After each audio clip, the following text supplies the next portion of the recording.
Hey everybody, happy Monday. Welcome to this week's episode of the Stickbow Chronicles, brought to you by Blackwidow Bows.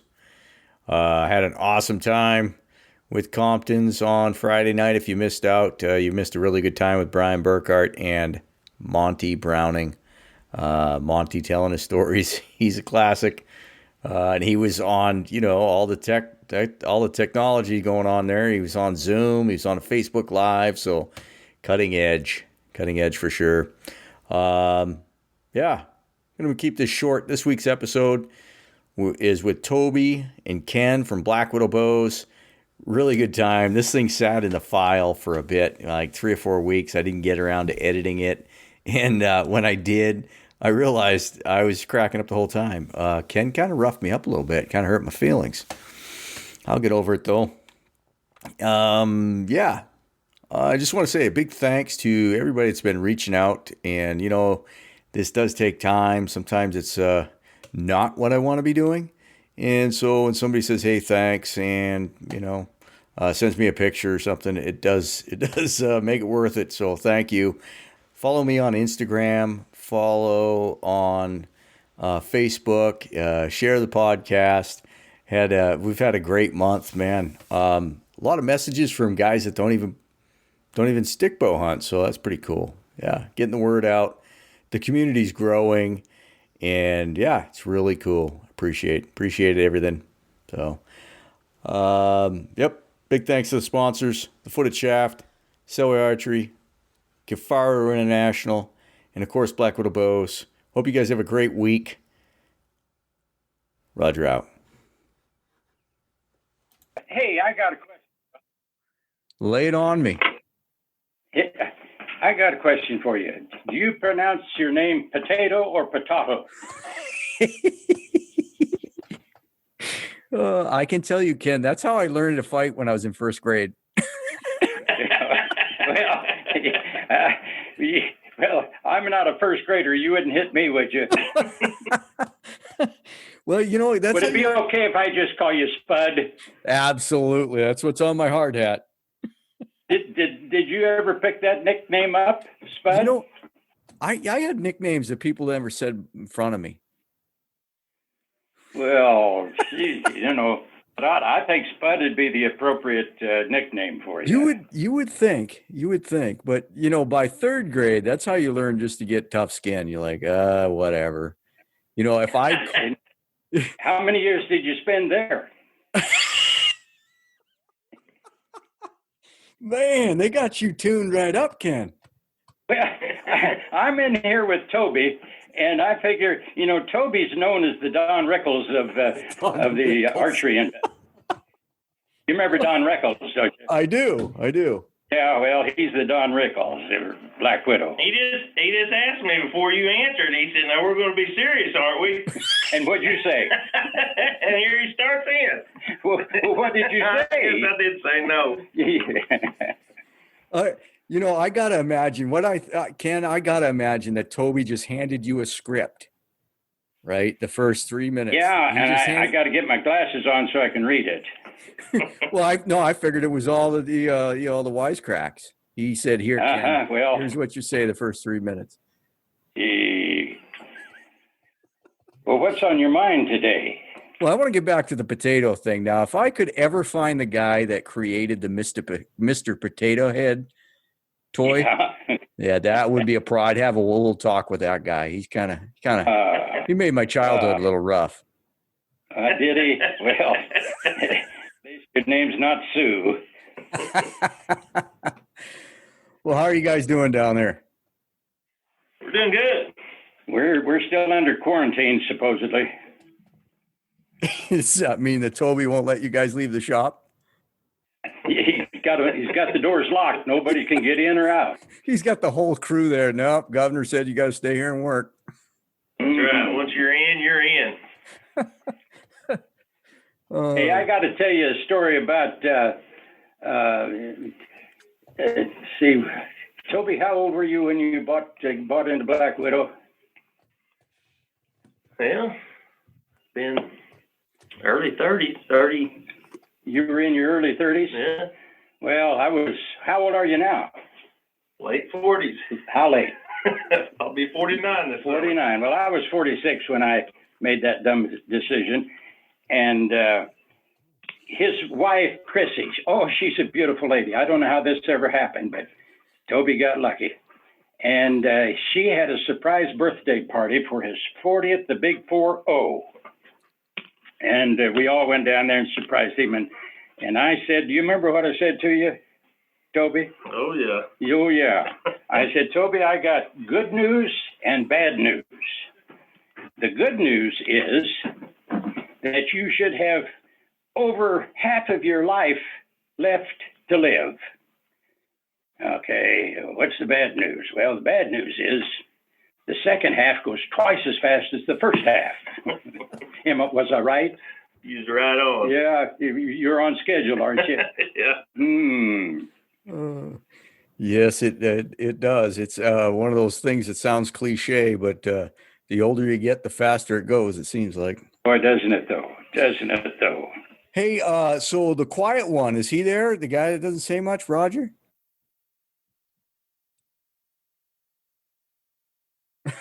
Got really quiet. Did I lose you guys? Nope, you're there. Oh. We're just waiting for directions. Oh, no, I just said, is the quiet, you and Toby, but is Roger there? He seems pretty quiet. Well, Roger knows that between Cook, Toby, and I, he'd never get a word in edgewise.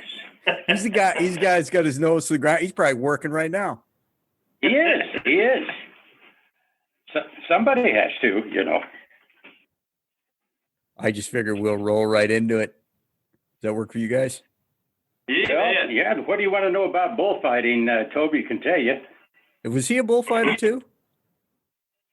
Well, you can't be too bright to be a bullfighter, so he qualifies. Man, pretty rough on you, Toby. I kind of feel bad for you. I know it. And Been this way for 30 years. He's a cattle rancher and takes care of a bunch of cows, and none of his cows have had venereal disease, so he's getting along pretty good. Hey, Rob, I thought you were going to come show up here in Springfield for Professional Bowhunter Society convention. I sure wanted to, but there's a thing called vacation. And sometimes a guy's got vacation place down here. Golly, people come from all over the world to vacation down here in the Ozarks. You got bears to hunt and elk to hunt down there? That's my kind of vacation place. Oh, let's see. You got any bears down there, Toby? They claim there is, but I haven't seen any yet. Yeah. Mountain lion once in a while. Yeah. But I'll tell you, I got a new schedule and I'm pretty excited about it. It gives me 6 days off every 5th or 6th week. So you combine a week of vacation there and you got a pretty good block of time. So no, I got to save my vacation for hunting. I'm taking off Thursday. I'm taking 10 days to go chase black bears down the Frank Church. Oh, really? I think you've been chasing some turkeys. Yeah. Oh man. Yeah. Around some sleepy kids with you. Oh, geez. Yeah. It's fun. It's a good thing you get to spend like 30 minutes of just, quality time you cherish with your kid. And then like 8 days straight, you want to strangle them. Yep. You guys have been, got some kids killing turkeys down there? Yeah, we had Bo, my youngest, he killed a turkey opening morning, which was Monday, a week ago yesterday. He killed one, and Miles, he shot one the very next day, I guess it was, and man, me and him looked, and we finally jumped it in some brush, just trying to hide it, but is able to fly, but flew over the hill and crashed hard. We could see it crash, but it hit the ground running again, and the time we got down there, we lost it again, and we never did find it. Dang. Yeah, it was. I was pretty excited. He finally shot one with his bow, but we don't have anything to show for it. Now, was he shooting a PSR last fall? He's got one. He's been shooting it some. Now, he was shooting his PSA this time. That's what I thought. When you guys went elk hunting, was he packing a PSR? You know what? I think he was. Yeah, I was a little surprised. You sent me that photo and he had a PSA, and I thought, well, man, how do you get used to one bow? I guess when you're bow year, you can try all sorts of flavors. Oh, yeah. How about Roger? Hey, he get out hunting? Go ahead. Roger getting out hunting? No, he's been in here manning the phone. He ain't had time. I've been doing the hunting. You guys crack me up. Let him take his vacations, I don't know, December and January or something. During Christmas. You give him Christmas break off. Give him Christmas off. All day. All day. Ebenezer. Yeah. Hey, I need to make a correction. Yes, sir. You know, last time we did this, I was bragging on Millie that she could do those 15-degree trapezoid limbs, you know, and when you get to be 84, 5 years old, it's hard to remember what you had for breakfast, or even come to think of it, I can't remember having breakfast. In any case, that should have been 15 degrees, but at my age, you're off about 10 degrees. I just assume that you don't want to give out trade secrets. Well, there's some we're not going to share if that's what you're worried about. So what's new at Blackwidow? What are you guys working on anything new? Oh, always working on stuff. Nothing in stone, but always tinkering and playing. How's the COVID thing been? How you guys been dealing with the COVID thing down there? Well, we just started to back to work yesterday. We had a 30-day shutdown. Wow. And so the guys got to do a lot of turkey hunting, but we started back yesterday actually, and so we're kind of backed up. We still took in a fair number of orders while everything was shut down. I mean, we had the phones up and stuff, so we're back at it now. Well, you even brought in Ken. Ken, you picking up the slack? Well, they let me haul my garbage up here and put it in their dumpster, so I drop in every now and then. But that's about the only slack I get. We only call Ken when things are really serious, when we really need some good help. Well, the time I had Ken on, I got the most heartfelt messages from that episode. It was really cool. I think I passed a few of them on to you, but I still, matter of fact, I had 2 weeks ago, I had somebody message me, you need to get Ken Beck back on. So Ken, thanks for getting in there and squaring the guys away. You said you were working on some memoirs or a book or something when you were here last. Yeah, I've been working on it for about 10 years. I keep getting sidetracked. Like I told you before, I've always said everybody before they leave this old world ought to leave their tracks behind and tell a few of their stories. And so I decided I ought to do that, and I got started, and I keep getting off the track. Let's see, I'm about right now, we're about to introduce our first Autumn Oak MA3 bow. Oh. Yeah. And so at this stage of my life, I'm kind of using our evolution of Blackwidow and catalogs, a few pages out of the catalogs to keep me on track and tell a few stories along the way that goes with that time era. And so the latter part of this book, storybook, is going to include a lot of Blackwidow stuff and covers all of the covers of Blackwidow catalogs in the last, before we had catalogs, we had brochures. So the first year I owned Blackwidow, we did that colored brochure and ad in Bowhunter magazine, and so that's the first step of doing that, and so that's what I'm up to. If like I told you before, if I get it done before I die, I'll send you one. And I haven't talked to Toby and Roger yet, but I need to hit them up to see if they'll spend the money publishing it. There you go. They'll probably sell a bunch, maybe 15, 20 of them. We'll sure let you put it in the catalog for a small fee. Well, I was thinking New York Times bestseller. Yeah, New York Times bestseller. Uh-huh. Yeah. Well, I make great investment decisions. yeah. Well, you could probably buy New York Times. So do you guys, how many years back do you guys have brochures? You guys have a full collection all the way through the years?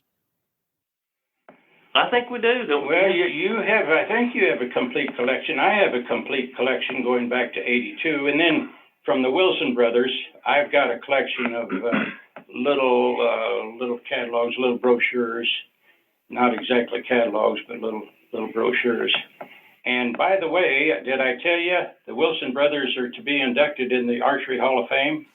I heard that, and it's down in my notes to talk about. Is that supposed to be in August? Supposed to be August 28th and 29th, I think, but we're not sure it's going to happen yet. It's still scheduled.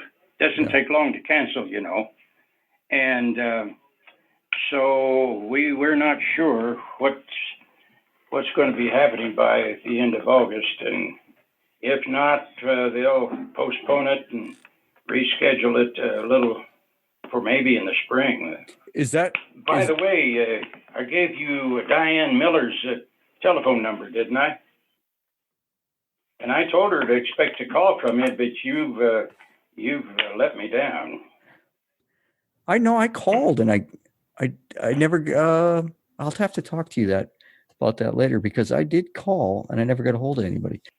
She's done a lot of things, including she lost her husband a few years ago, but they did a lot of things together, archery, for instance, but also sled dog racing. Oh, get out.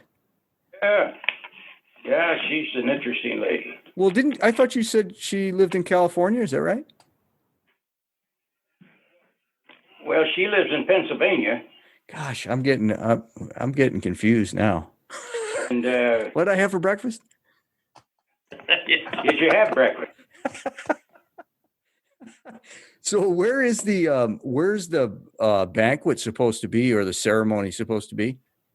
At Bass Pro Shop, their convention room there. Right there in Missouri then, right? Yeah, on Friday night, it's going to be a reception deal in the Hall of Fame. And then on Saturday night, the dinner and the presentations, etc. So are you going to get up and give a speech? Pardon? Are you going to get up and give a speech on behalf of Blackwidow? The family, all of those boys, and all four of them are gone. They've got, and I wish we could have gotten this done before Howard died. He died in 2017. But he'll have a couple of sons that are planning to be there, and Norman's got a granddaughter that's going to be there, and so there'll be some representation. But I will do, I guess you call it the present them, and then I've got this written up. They do a plaque. You've not been to the Bass Pro and the Archery Hall of Fame, have you? No, no, sir. Well, anyway, on each place they have an engraving of a photo of the inductee, and then below it they have what they call bullets, several different things they've accomplished, 3, 4, or 5. You want me to read what I did for the Wilson boys? Absolutely. Do you? Okay. Well, it'll be entitled Wilson Boys, and that includes Howard and Bob and Jack and Norman, etc. And then you say something under what category they were qualified under, and it's competitors and contributors to the sport. All right, you ready? Bullet, here's the first bullet. Bob and nephew Howard began their archery adventures by cutting staves from hedge apple trees along the Sac River in southwest Missouri and fashioning them into Osage bows. The fever of this incurable disease would later be transmitted to Bob's brothers, Norman and Jack. Using their homemade Osage longbows, the Wilson boys won the National Archery Association Team Championship 3 consecutive years, 1946, 47, and 48. And the picture the inscription or the plaque is going to be an inscription of the 4 of them in front of a big target with all of the arrows pretty much in the center of that big target. All right. Using next bullet, each would attain individual top 3 finishes in NAA championship tournaments. Jack was crowned individual champion in 1947 and 1948. Bullet. In 1957, the Wilson brothers began crafting and marketing their Blackwidow bow, the first of over 40 different models that would make that name, as advertised, famous around the world. In 1958, they designed and began marketing the Wilson tab that has been used by tens of thousands of archers around the world. Bullet. After returning to competitive competition in 1958, they promoted their new Blackwidow bow by sweeping the men's individual honors at the Midwestern Target Championship. Jack first, Bob second, Howard third. So that's how much room you had with each inductee has for a description under their plaque picture. What made the Wilson tab unique? Well, it didn't require much breaking in. It had leather and then felt under that, and then leather again, and then they incorporated what they called fingers, little flaps that would go between your first and second finger, one flap above the arrow nock, one below. So kind of like a split finger tab like today? Yeah, it prevents sore fingers if you shoot 1,000 arrows every day.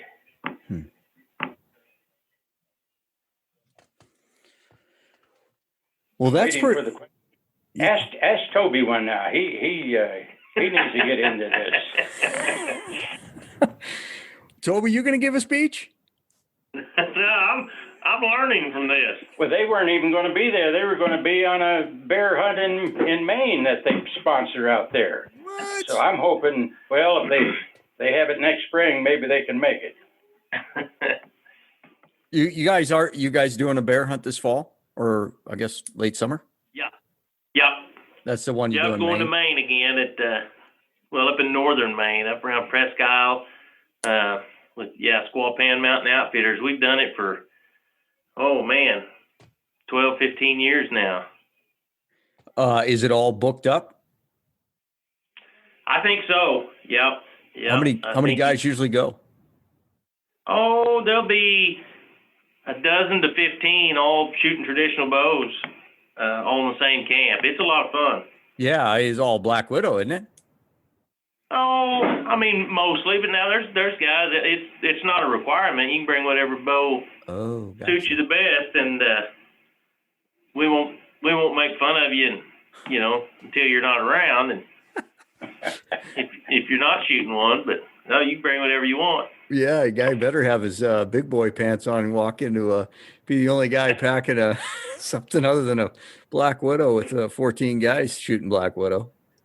No, there's usually half a dozen probably or more not shooting a Blackwidow, but if they kill the biggest bear, they leave with a new black widow. There you go. Do you get any hunting in, Ken, anymore? Oh, I didn't do much last fall. My hunting buddy that I was telling you about in northeast Missouri and also Montana, he's leaving to go back to the mountain this Thursday. Anyway, I've been hunting with him for a lot of years, and he has his farmer that rents the land and raises crops on the row crop part of the farm. Leave a couple acres of standing corn down there by the creek and between the two lines of timber. Well, and I was on my way up there the day that his son went over there to disc everything up and plow down ammonia nitrate, and he thought, well, shoot, he might as well do that little 2 acres also while he's there. Mm. We weren't too happy.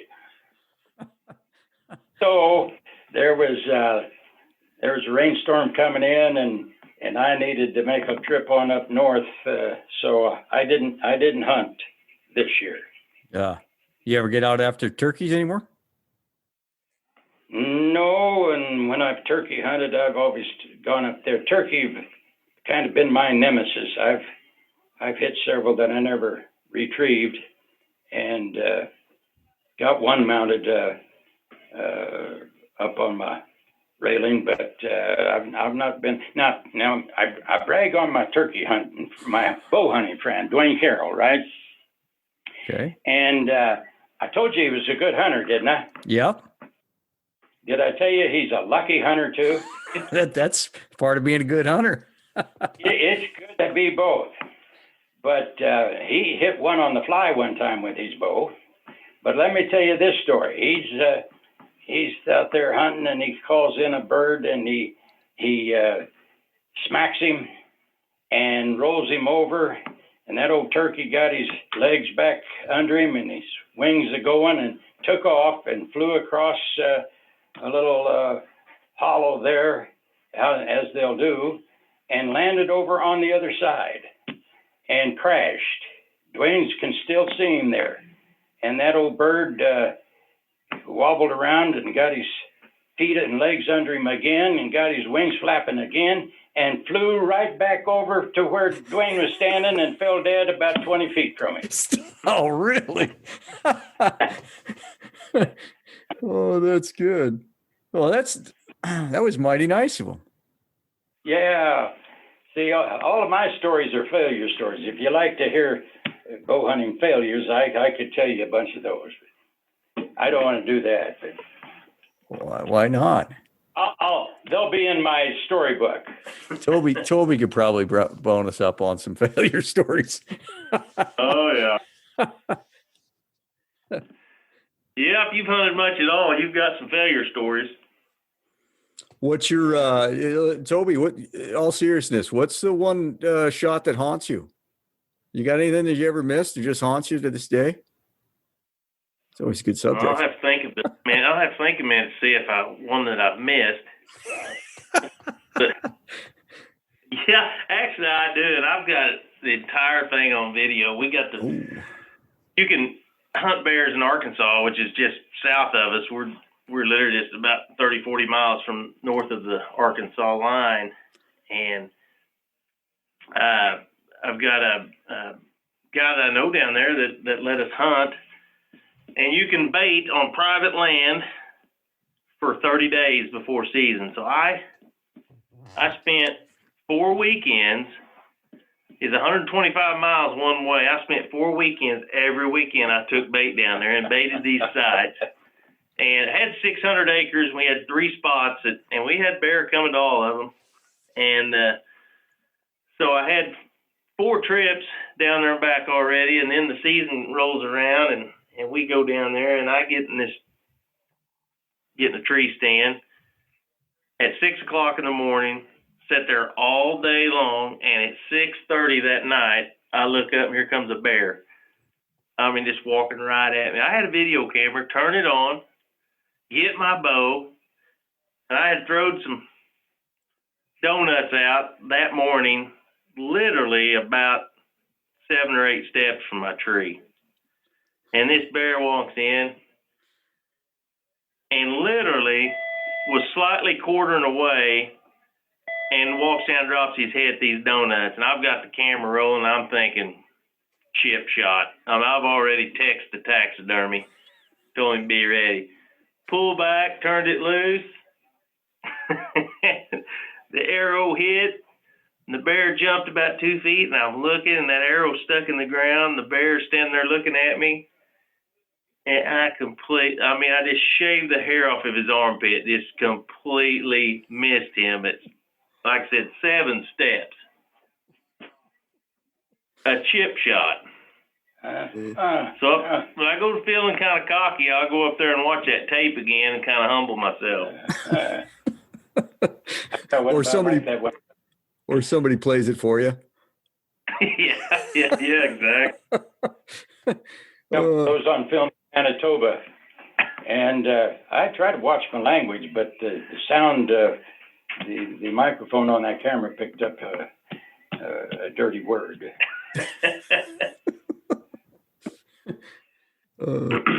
So it happened. Yeah. Ken, what about you? What about me? Well, what about you? You ever miss anything? Well, once in a while I hit something. What's the shot you lay in bed and think about? A lot of failures. Probably one that you would enjoy. You missed a potato. I'd be good with that. Yeah, Spud.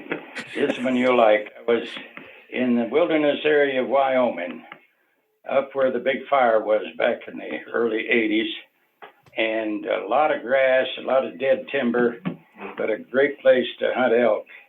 In fact, that was back when there was 20-some thousand elk on Yellowstone, and now it's down to about, 10 or so.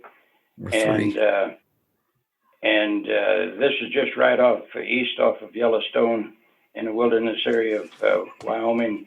And we'd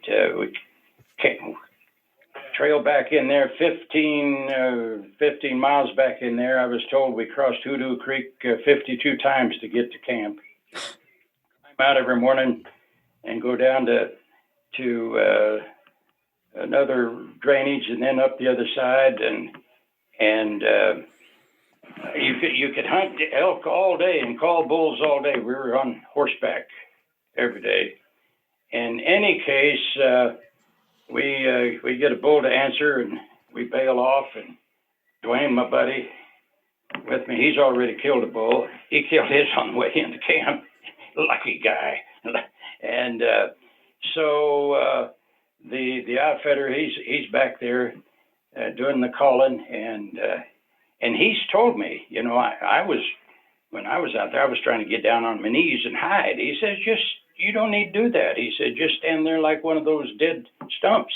There are a lot of dead stumps out there, just dead like a dead stump. So I'm standing there like a dead stump, and he's calling, and this bull's a coming, and I see these ivory tips appear, and then up over the hill, and I start counting, and I got to 7 on one side, and then 7 on the other side, and man, he's walking right straight towards me. And I think, I sure hope he goes on my left side, not my right side. Well, he just barely made it on my left side. Wind's in my face, and I actually could have reached out and touched his antler as he went by me. What would you do? Well, as soon as he was passing, I'm turning and drawing, and I don't think he saw me. I think his ears were his blinders, but then he sniffed me because now he's catching my scent. And what has been frozen in my mind for about 15 years now, 10, 12 years, whatever, is when I release, I'm trying to get that arrow right behind his last rib and forward, to go forward. What's stuck in my mind is his hind haunches all stretched out as he shoves off those hind legs. And crack. I hit him in in the thigh, high thigh, and he runs out there a ways and turns to look back, and I'm trying to get an arrow on, and then he takes off, and he's having trouble, and so we gather up, and after a bit we go on looking for him, and you can see clear across these canyons because of the fire destroying all that timber, dark timber. And there he is. He's laying down. Hot doggies.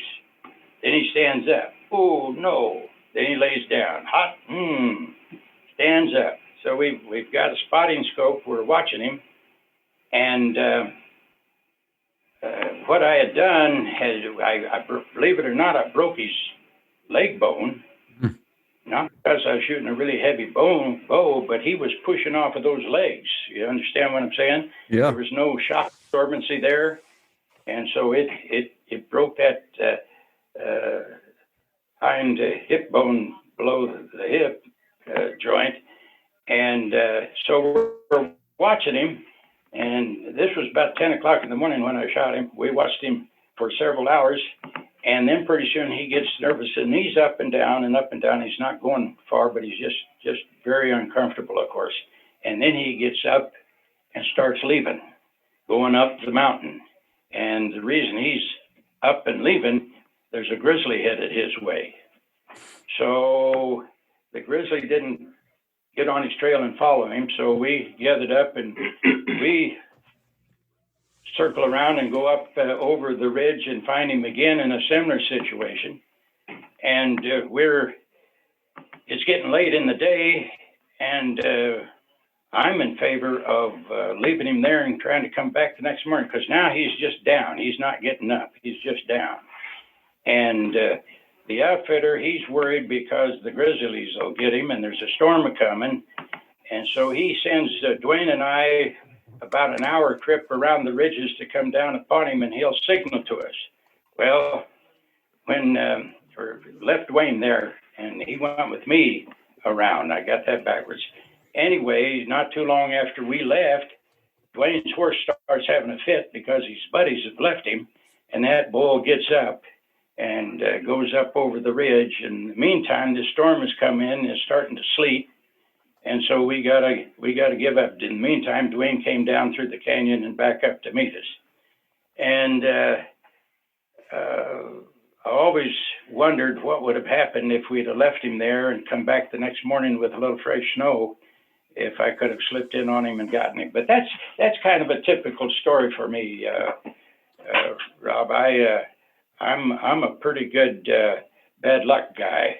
Now, Toby, I'll brag on Toby a little bit here. I've insulted him. I got to soap him up a little. I can't wait till it's my turn.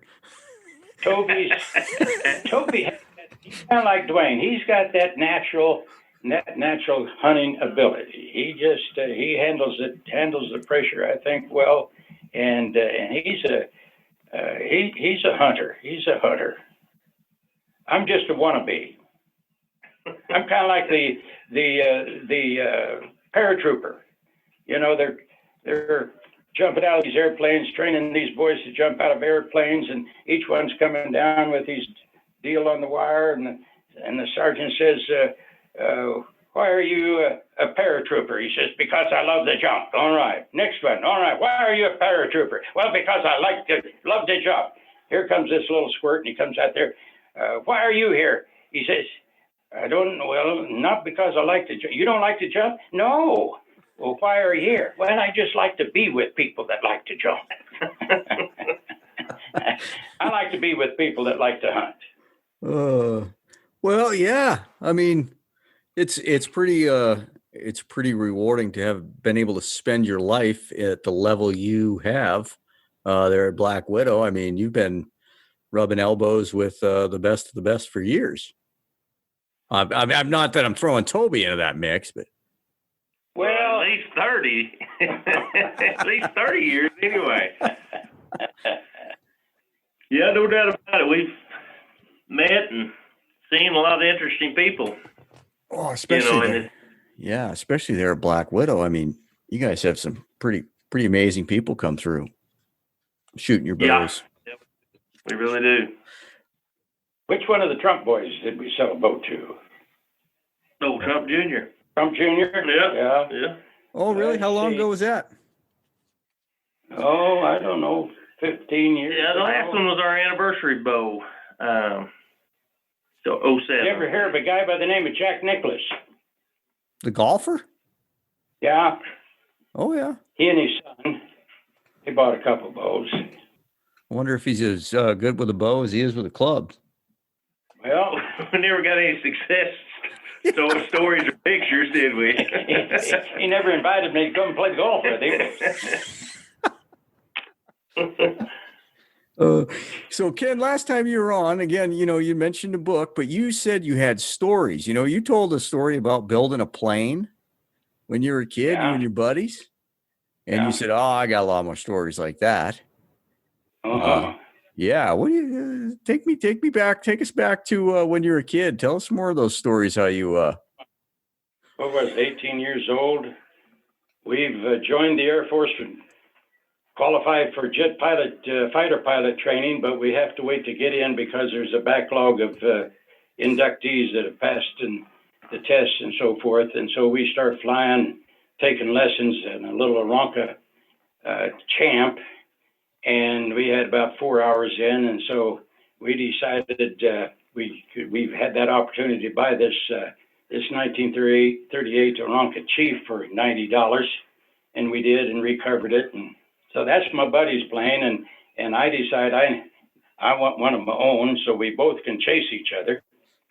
And so I bought a 1947 PA-12 Super Cruiser, a 1947 model,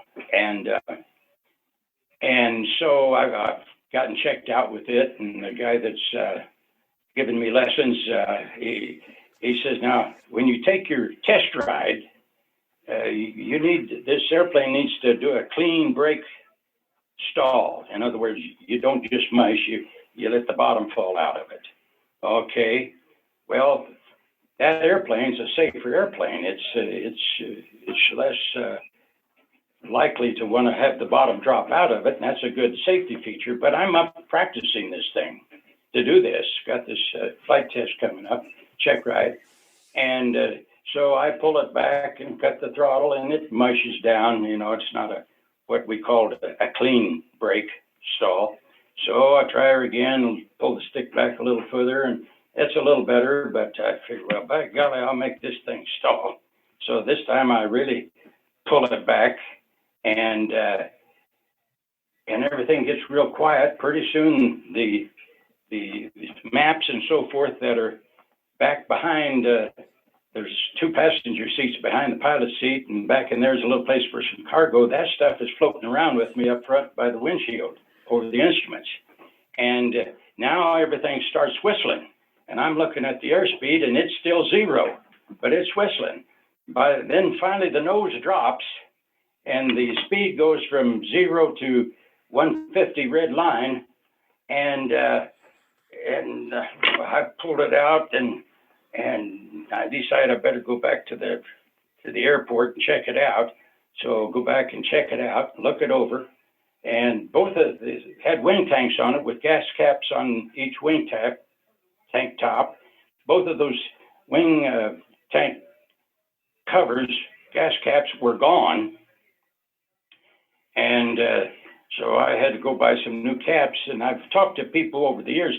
They call that a Quip Stall. When that thing flies backwards, there's several risks involved.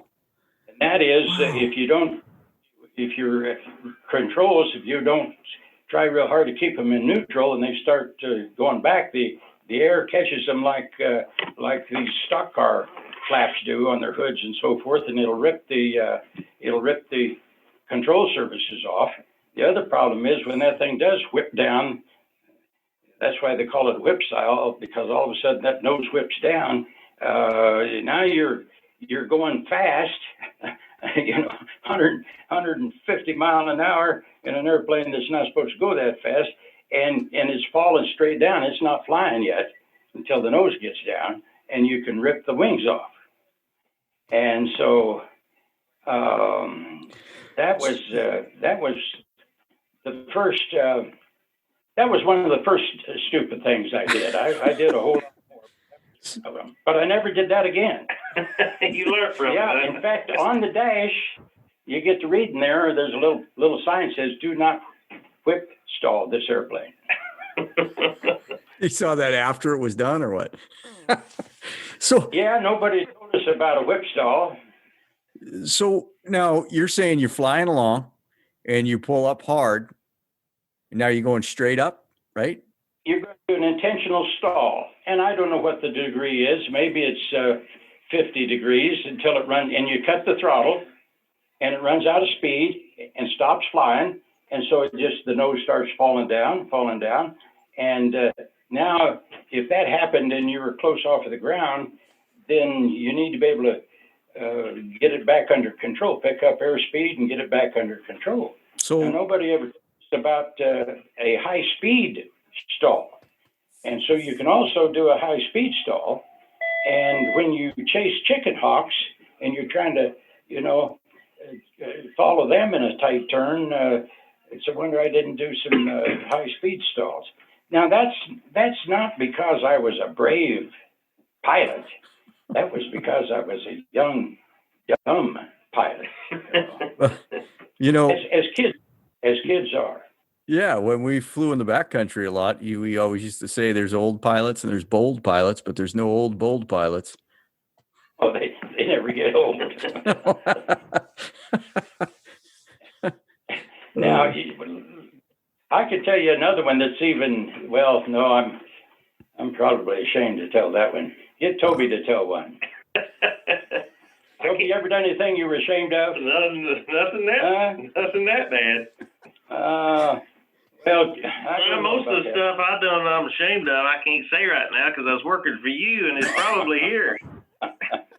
So I'll have to get that one. It's just me and Rob. Well, I know. I learned about a few of them. You did. Now, here's one that is the ultimate of irresponsibility. You want to hear it? You won't tell anybody. No, this is just between friends. Okay, I've soloed in that PA-12, and I don't have a private license yet. And no longer going to college, where I'm working up Rath Packing Plant in Waterloo, Iowa, hooking loin sides to make gasoline money. And there's a guy up there that's he's sawing out loins. And he tells me, we get to be buddies, Holly and I, we get to be buddies with him, Tony. And he starts telling us about these two beautiful daughters he has. I think he was, he was doing a little fishing there. And so he invites us over for dinner one night. And sure enough, he's got two beautiful daughters. And so we asked him if they've ever been in an airplane. Well, no. Would you like to? Well, yeah. Okay. Well, we'll come up and get you Saturday night. So on Saturday, that was in March. And Toby, you're not too much on washing cars, I've noticed that. But most boys, when they have a date, Rob, they want to get their car all washed up, don't they? Oh, yeah. Yeah. So I've got that airplane parked out in the pasture, and it's got mud all over it. It's March, and fly it in the daytime, you get mud splattered all over it. And so we decide we need to wash it. So we take off, and we circle around, check the gravel country road, and there's nobody coming. So I set it down on that gravel road going up a slight hill to get to the farmstead where Holly's folks live there. And just as we come up over the top, in the meantime, the neighbor lady and her big Buick has decided to go to town and get groceries. And she comes up over that hill, and the little bitty lady, she's looking underneath the steering wheel. You know how ladies used to have to do that. She's looking under that steering wheel, and her eyes are as big as eggs. And I just hit the right brake and rudder and turn into the driveway into Holly's place there. And so we get that baby all washed up. And so we got to go, we go drive up to Waterloo, and we get those girls, and we come back down there. And of course, this is March, and and now things are kind of a little frozen, and it's dark. We've already installed a landing light on that airplane, and so we get those. Did I tell you I don't have a license yet? Not supposed to take passengers until you get a license. Well, Holly got the best deal. This is a 3-passenger airplane. The pilot, that's me in front, place for 2 in the back. Well, Holly's in the back with one girl, one sister on each knee, strapped in. And nobody coming on the road, so we pulled out on the gravel road, and we take off, and we take a night flight up over Waterloo and Cedar Falls and come back down. And of course, it's easy to land it in the pasture. We know where the pasture is, and set that baby down. And later in my life, I had 2 daughters. And I got to thinking, what would I do to some little, I'll bite my tongue here. Pipsqueak. That would take my 2 sweet daughters and take them on an airplane ride, and an airplane at night off of the road, and didn't even have a pilot's license yet. Is that the pinnacle of irresponsibility? No. Yeah, it is. No, is it? It's a heads-up move. Pardon? That's what I would call a heads-up move. There's a difference. There's a difference between irresponsible and just, well, if you had a crash, that would have been irresponsible. But because you didn't, it's a heads-up move. Yeah. Well, I did a few more irresponsible things too, but you'll have to read my book. It's going to be on the New York Times bestseller. Oh, yeah. Traditional Bow Hunter magazine bestseller. Yeah. Robbie, now, I think it's your turn. Tell me the most irresponsible thing you ever did growing up.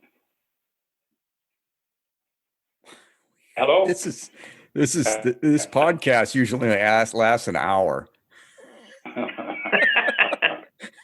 We got 15 minutes, 20 minutes yet, don't we? Oh man, I actually been sitting here. I don't think I've done anything irresponsible. I've had a lot of heads up moves, but I don't think. Has your memory always been bad, or is this just part of old age? Did you put in for a moose tag? I put my son in. Oh, did you? Yeah, yep. There's only a couple more days. Might be a good year for sure. I put in for sheep. Me and a buddy. I see in Idaho you can only put in once in a lifetime. It's a once in a lifetime tag. So I drew a moose tag in 2014. And I killed one. So once in your lifetime, only draw one in your lifetime. I'm sorry, you only harvest once in your lifetime. So even if you drew and didn't harvest, you could still like 2 years later you can put back in. But if you get the odds are fairly good. They're pretty good, especially this year. Excuse me. With the COVID-19, I think it's probably numbers are probably pretty good odds this year.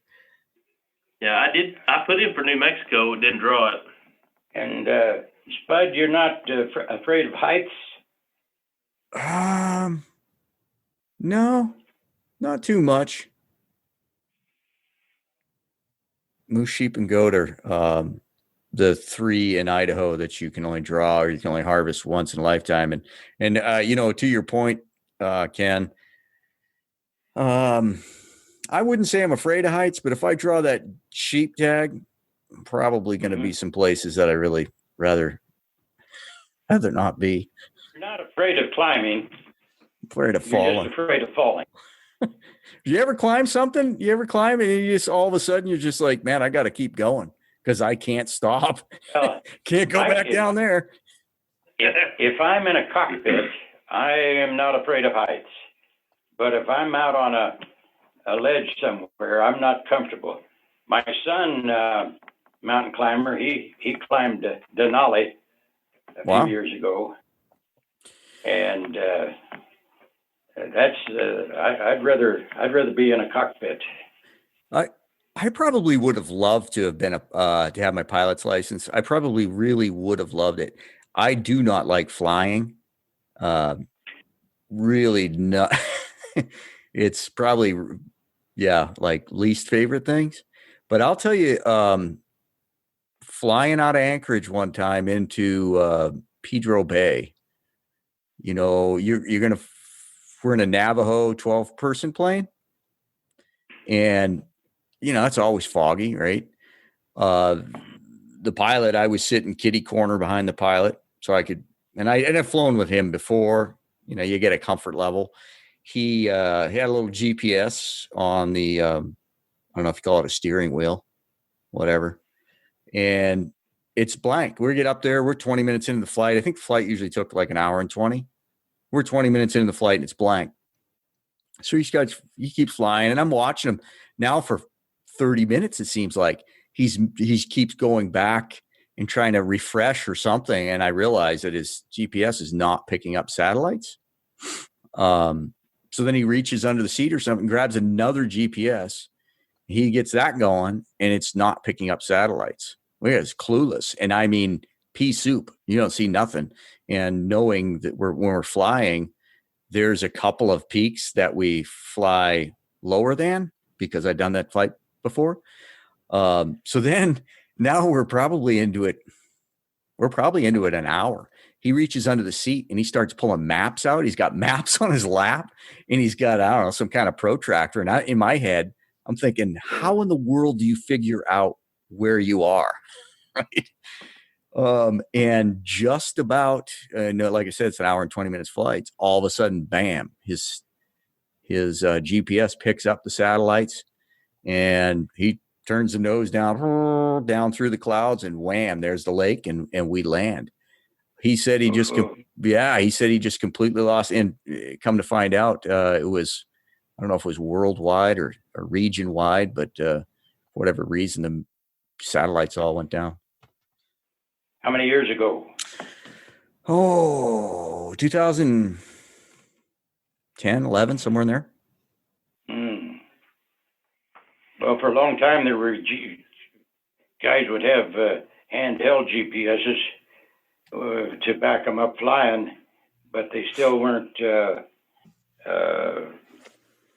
legal or part of the process like they are now. But boy, GPSs, you get up there in Canada, fly all of those lakes, it all looks the same. I don't know how those pilots of years ago ever figured out where they were at and how to get to where they were going.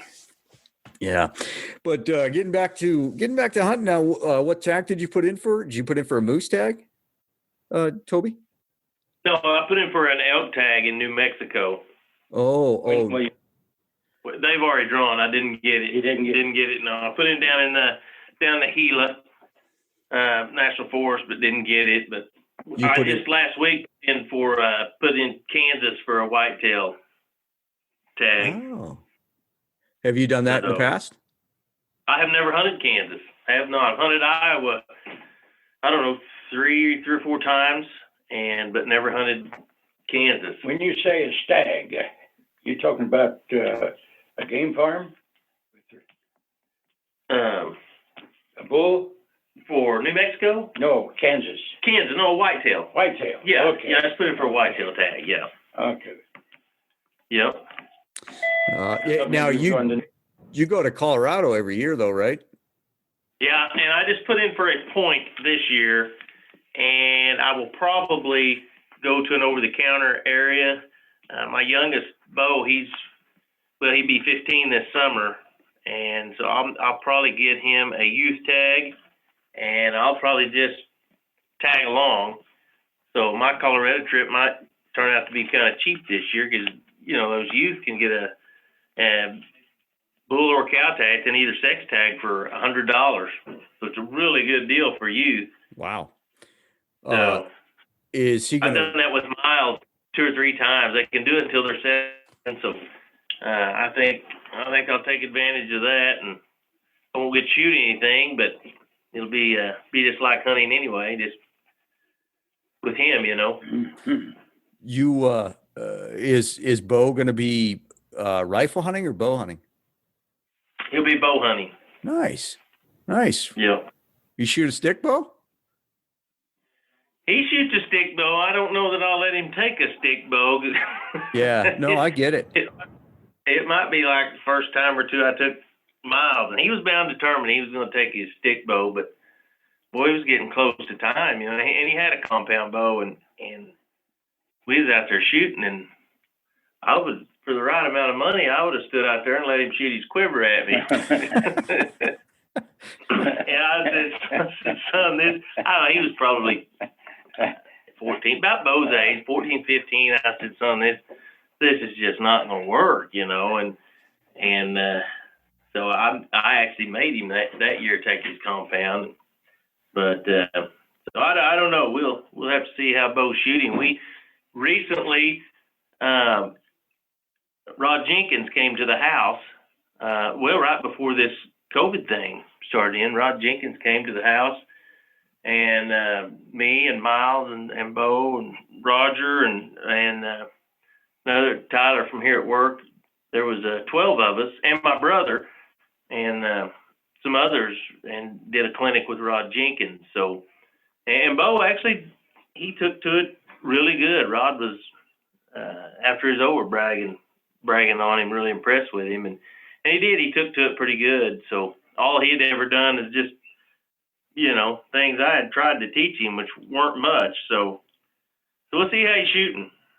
Yeah, you say he's 15? He's 14. He'll be 15 in July. Toby, are you telling me you would have let him shoot a quiver full of arrows at your pickup? I definitely would let him shoot at my pickup. Why let him shoot at me? Tell Rob your pickup story.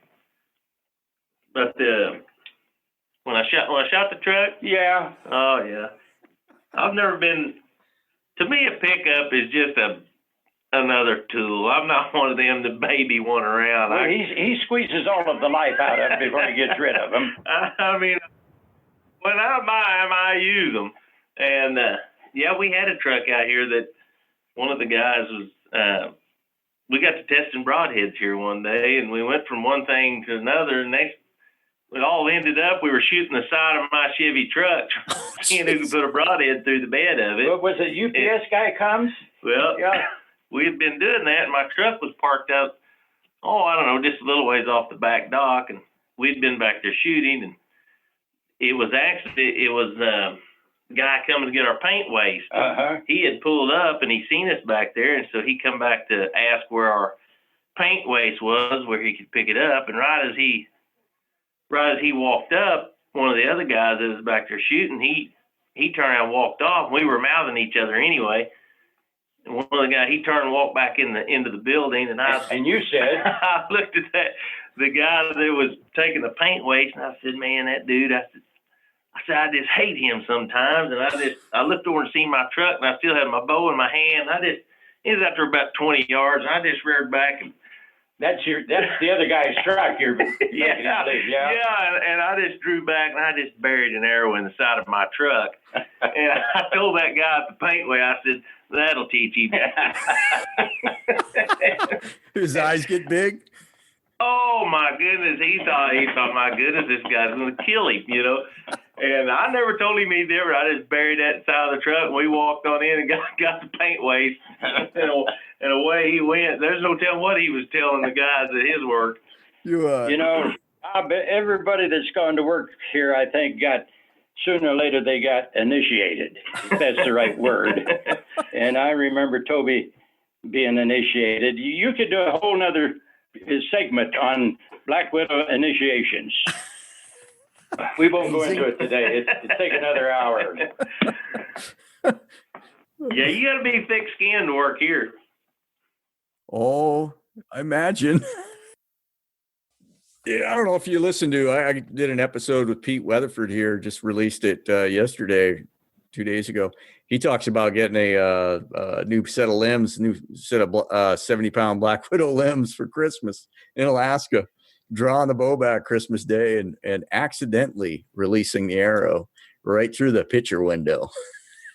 Oh man! Oh boy! Oh boy! There would have been people that would have blamed us for that. He does. Yeah, listen to the episode. It's still blame. Yeah, okay, it makes sense then. Yeah, you guys, Ken, you mentioned PBS banquet. They were the only ones to get a banquet in. Looks like he's Pope and Young now. Yeah, now Compton's. 2 days later, we probably wouldn't have been able to have done it, but they hadn't quite shut her down yet. No, and Compton's they have 2 of their fundraising events at Rendezvous. Yeah, it's a shame. It's a shame. We're gonna have to try to help them out, raise some money. We'll get some ideas towards the end of May. I don't want to say anything yet, but putting something together to help them raise money for sure. Yeah, that's a good gathering. I mean, it's always been, not only a good one as a vendor wise, but it's just a fun show to go to. I just can't even imagine. I can't imagine going to one of these events with thousands of people. just blows my mind. I don't know. Yeah.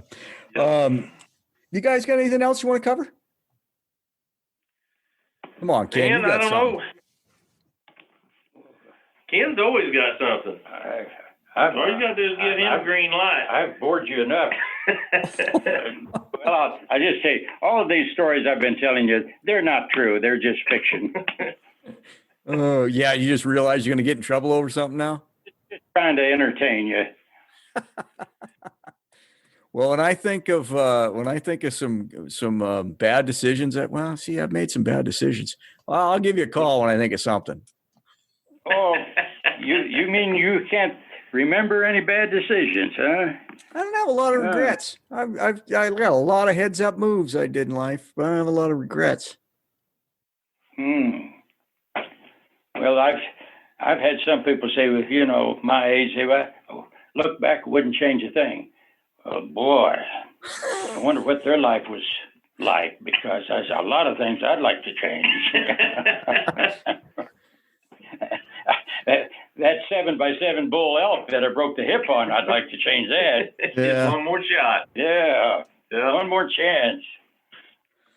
There's a lot of those.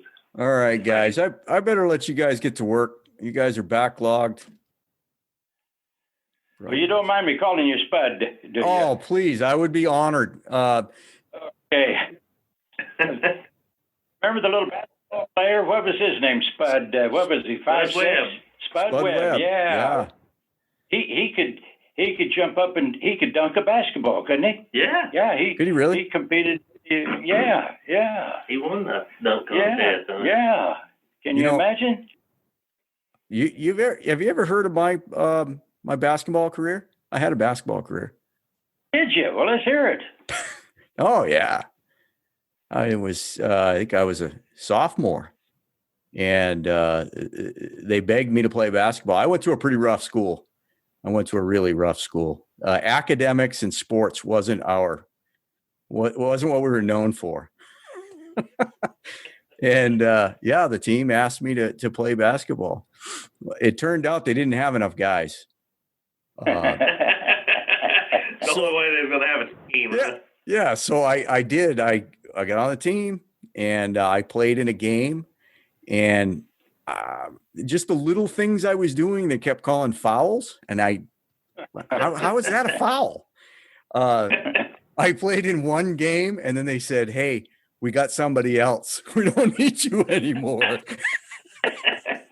The reason they wanted you on the team, you were a street fighter. Well, no, I wouldn't say that. They just needed a body. And then they realized that they needed just a touch more than this body. Oh. That's a true story, man. One game. One game. They politely Told you they didn't need you anymore. No, Right? I know. It didn't hurt my feelings either. You'd had enough. Hey, guys, I appreciate your time. You bet, Rob. Anytime. All right. You Sure. guys. Yeah. Thanks, Ken. You guys take care. We'll be looking forward to that book, Ken. Excuse me. All right, Spud. Take care. All right, see you. Bye.